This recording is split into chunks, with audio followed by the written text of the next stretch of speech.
Assalamualaikum warahmatullahi wabarakatuh, teman-teman. Perkenalkan, nama saya Yusiris Deni. Saya dari program studi akuntansi. NIM saya 290205014. Di sini saya akan mempresentasikan atau menjelaskan dari siklus akuntansi, dari adanya transaksi sampai jurnal umum, buku besar sampai neraca saldo. Saya akan menjelaskan tiga proses berikut, yaitu untuk memenuhi mata kuliah manajemen keuangan dari dosen pengampu saya, Bapak Dermawan MM, Universitas Pancasakti Bekasi. Nah, berikut adalah transaksi usaha Sentosa pada bulan Agustus di tanggal 1, di mana Tuan Sentosa menyimpan modal secara tunai 50 juta.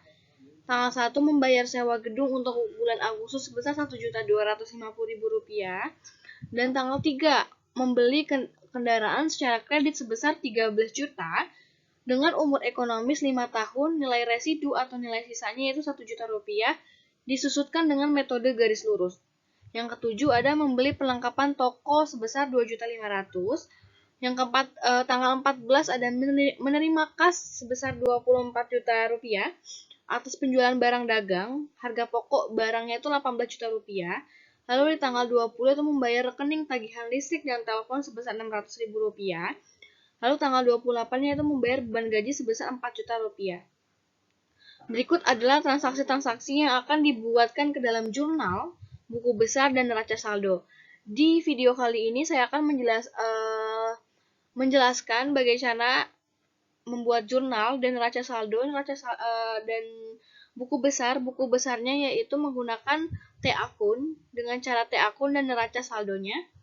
Berikut adalah penjelasannya, di mana dari transaksi tadi di tanggal 1 yaitu menyimpan modal sebesar 50 juta secara tunai. Berarti dari kasnya ini bertambah ya teman-teman di debit. Karena memang kalau misalnya kas itu termasuk harta. Nah, untuk harta ini jika bertambah adalah di debit. Itu 50 juta dan modalnya bertambah itu di kredit. Karena kalau misalnya di bagian modal ini adalah jika bertambah maka di kredit. Jadi modal bertambah di kredit 50 juta dan 50 juta. Lalu di tanggal 1 lagi ada menyewa gedung. Jika menyewa gedung itu maka kita juga kan mengeluarkan uang ya, karena memang secara tunai. Maka beban sewanya itu bertambah. Beban sewa bertambah yaitu beban jika memang beban bertambah yaitu ada di posisi debit. Dengan menyewa sewa gedung Rp1.250.000 dan secara tunai yaitu kas berkurang. Kas itu termasuk dengan harta. Jadi kalau misalnya kas atau harta ini berkurang maka di posisi kredit. Beban sewa gedung di debit Rp1.250.000 dan kas di kredit Rp1.250.000, yaitu dengan mencatat sewa gedung. Lalu tanggal 3 Agustus, di mana ada membeli kendaraan sebesar 13 juta rupiah, yaitu karena memang kendaraan ini termasuk harta tetap atau aset tetap, maka jika harta bertambah yaitu di debit. Maka aset kendaraan 13 juta rupiah di debit dan utang kendaraan di kredit 13 juta rupiah. Untuk utang ini memang posisinya di kredit. Jika utang bertambah maka posisinya di kredit, yaitu dengan not mencatat pembelian secara kredit.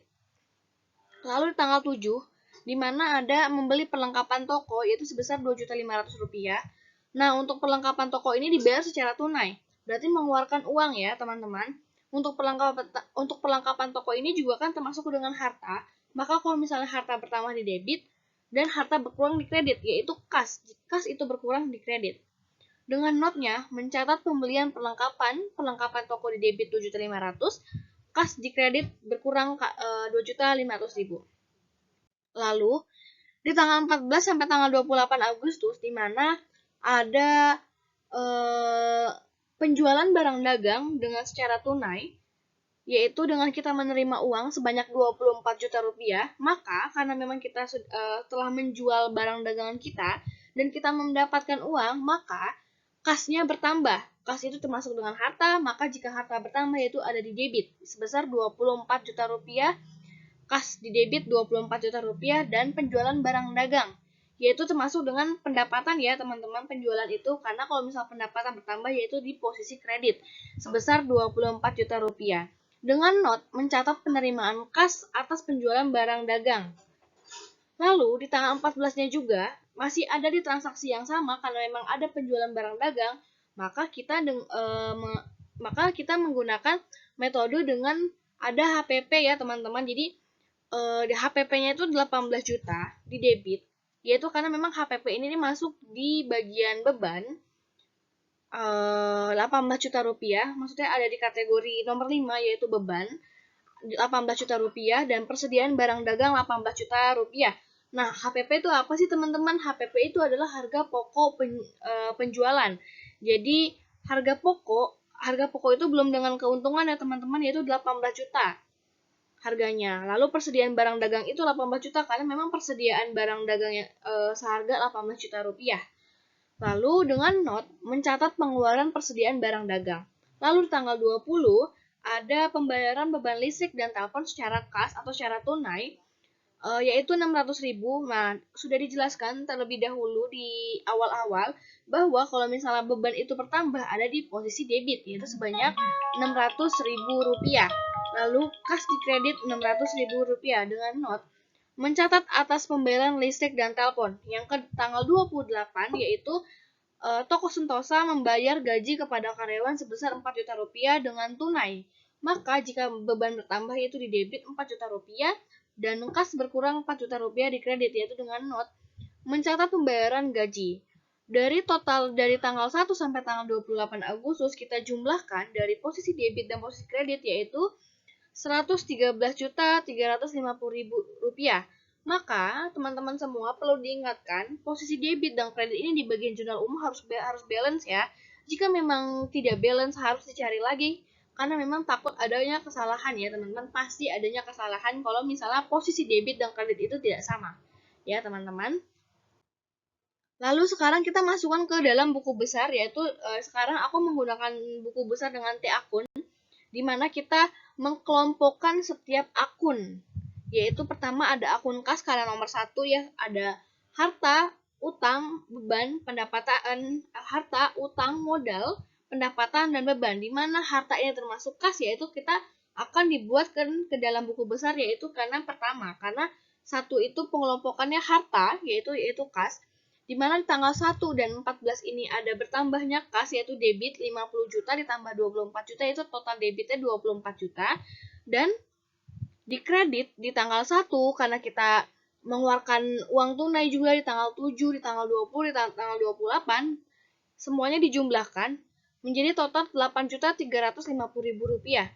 Maka total debit dikurangi kredit yaitu 65.650.000 rupiah. Maka total saldo kas yang ada di Toko Sentosa yaitu sebesar 65.650.000 rupiah. Lalu ada di akun aset atau kendaraan, di mana kita sudah membeli aset kendaraan sebesar 13 juta rupiah. Nah, 13 juta rupiah tadi kan di posisi debit, makanya kita jadi total aset kendaraan posisi debit 13 juta rupiah.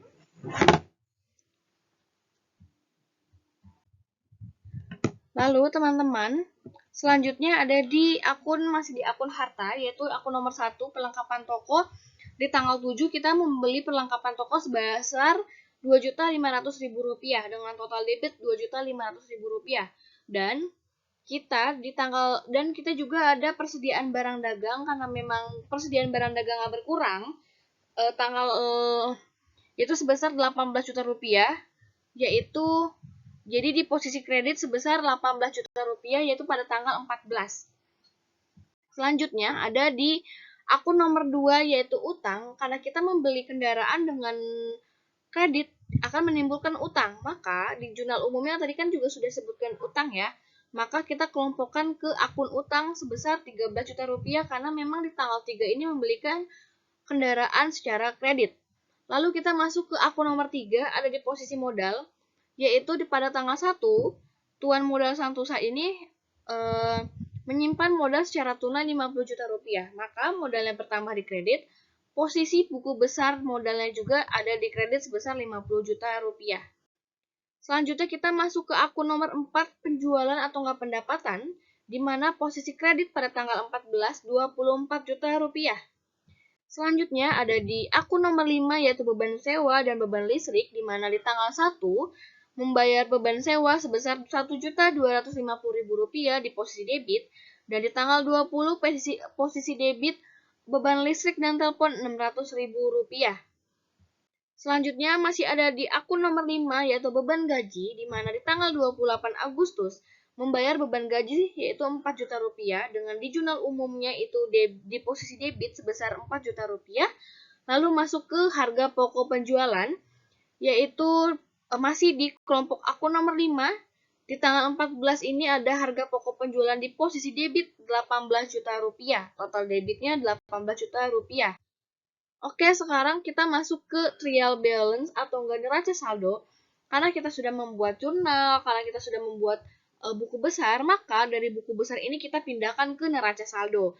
Dari total buku besar tadi, di mana kas yaitu ada saldonya Rp65.650.000, saldo aset kendaraan Rp13 juta, perlengkapan toko Rp2.500.000, harga pokok penjualan 18 juta, beban sewa Rp1.250.000, beban listrik Rp600.000, beban gaji 4 juta, dan modal Tuan Santosa yaitu Rp50 juta di posisi kredit.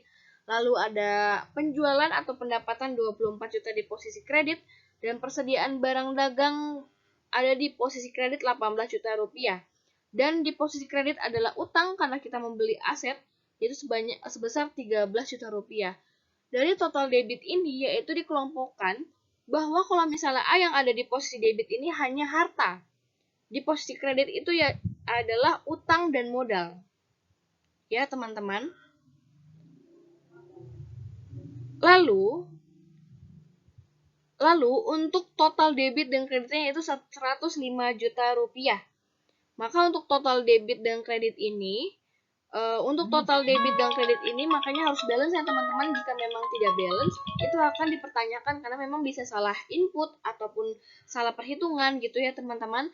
Karena untuk neraca saldo ini harus balance. Nah, dalam habis kita neraca saldo baru ada nanti transaksi-transaksi penyesuaian yang akan dibuatkan ke dalam ayat jurnal penyesuaian atau AJP, lalu kita ke neraca lajur, lalu kita ke neraca lagi, baru kita ke habis dari neraca lajur itu kita ke laporan laba rugi, di mana laporan laba rugi ini ada laporan laba rugi atau itu laporan keuangan ya teman-teman. Laporan keuangan itu ada laporan laba rugi, laporan perubahan modal, arus kas, neraca, dan pencatatan atas laporan keuangan. Gitu ya teman-teman. Jadi sebelum laporan keuangan pun nanti ada neraca lajur, neraca lagi, dan jurnal penutup, jurnal pembalik gitu ya teman-teman. Nah, sekarang kita baru menjelaskan sampai neraca saldo. Mungkin next kita akan menjelaskan dari neraca saldo ini kita masuk ke bagian jurnal-jurnal lainnya dan neraca lajur juga ya teman-teman, karena memang adanya penyesuaian atau ayat jurnal penyesuaian. Baik, terima kasih teman-teman. Cukup sekian penjelasan dari saya, Yusri Rizdaini. Wassalamualaikum warahmatullahi wabarakatuh.